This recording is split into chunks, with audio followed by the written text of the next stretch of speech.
রেখা পাত্র আমার জমিটাকে দখল করে রেখেছে। আর উনি চাইছেন যে রেখা পাত্র নামে বদনাম করে আমি গেস্ট হাউসটা বিক্রি করব। এবার বাড়ি দখলের অভিযোগ উঠল সন্দেশখালী আন্দোলনের মুখ তথা হিঙ্গলগঞ্জের বিজেপি বিধায়ক রেখা পাত্রর বিরুদ্ধে। আর 24 ঘন্টার মধ্যেই হিঙ্গলগঞ্জের লেবুখালীতে পাল্টা অভিযোগকারীর বিরুদ্ধে রাস্তা অবরোধ করে বিক্ষোভ দেখালেন রেখা পাত্রর অনুগামীরা। রেখা পাত্রকে অপমান করা হলো কেন? ভণ্ড মহারাজ জবাব দাও, জবাব দাও, জবাব দাও। বাড়ি দখলের অভিযোগে সোমবার জনতার দরবারে মুখ্যমন্ত্রীর কাছে লিখিত অভিযোগ করেন স্বামী কেশবানন্দ বন মহারাজ। তার দাবি, বিধানসভা ভোটের আগে হিঙ্গলগঞ্জের লেবুখালীতে তার এই বাড়িটি ভাড়া নিয়েছিলেন রেখা পাত্র। 2 মাসের ভাড়া দিলেও তারপর থেকে আর ভাড়া দিচ্ছেন না, বাড়িও খালি করছেন না।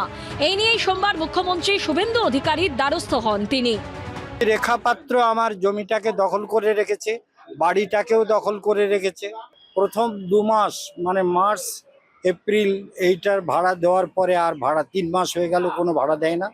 বা বাড়িটা কেনার কথা ছিল 1,25,00,000 টাকায় কেনার কথা ছিল, সেটাও কিনছেন না এবং ভাড়াটাও দিচ্ছেন না। উল্টো পাল্টা অনেক গালিগালাজ করছেন আমার লোকেদের।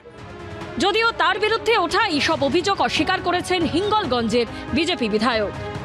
ওনার যে টাকাটা ওটা 50,000 টাকা দিয়ে দেওয়াও হয়ে গেছে। উনি যে মিথ্যে কথা বলছেন আমার হাজবেন্ডের নামে, যে আমার হাজবেন্ড নাকি খিস্তি মেরে ওনাকে বলেছেন, কিন্তু আমি কখনোই বিশ্বাস করি না যে ওনার সাথে খিস্তি মেরেছেন। কিন্তু উনি আমাকে ফোন করেছিলেন, আমাকে অপমানজনক কথা বলেছিলেন।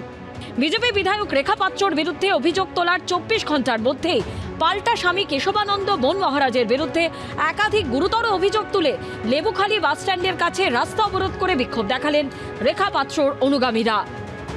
আমাদের কেশবানন্দ বন মহারাজ উনি ভণ্ড মহারাজ। উনি যেভাবে আমাদের দিদিকে অর্থাৎ বিধায়িকা রেখাপাত্রকে অপমানজনক সোশ্যাল মিডিয়ায় ছেড়েছে, তার প্রতিবাদে ওনার বিরুদ্ধে আমরা প্রতিবাদ করছি। আমরা চাই এনার যথাযথ মানে সিবিআই তদন্ত হোক, ওনাকে অতি শীঘ্র গ্রেপ্তার করা হোক। রেখা পাত্র বিধায়ক তিনি নাকি বাড়ি দখল করে রেখেছেন। কেশবানন্দ মহারাজ তিনি অভিযোগ করছেন বাড়ি ভাড়া দেননি, অথচ বাগান টাগান সব নিয়ে বিরাট ব্যাপার, সেটাকে দখল করে রেখেছেন রেখা পাত্র, বাড়ি ভাড়া দিচ্ছেন না।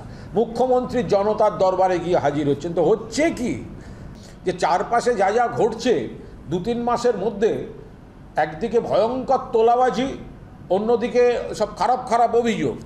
তো এইগুলোর জন্য তো শ্রমিক ভট্টাচার্য থেকে অনেকে কড়া সতর্কবার্তা দিচ্ছেন, কিন্তু কে শোনে কার কথা? কে সত্যি বলছেন, কে মিথ্যা? জমজমাট রাজনীতি। সমীরণ পাল ও আশাবুল হোসেনের রিপোর্ট, এবিপি আনন্দ।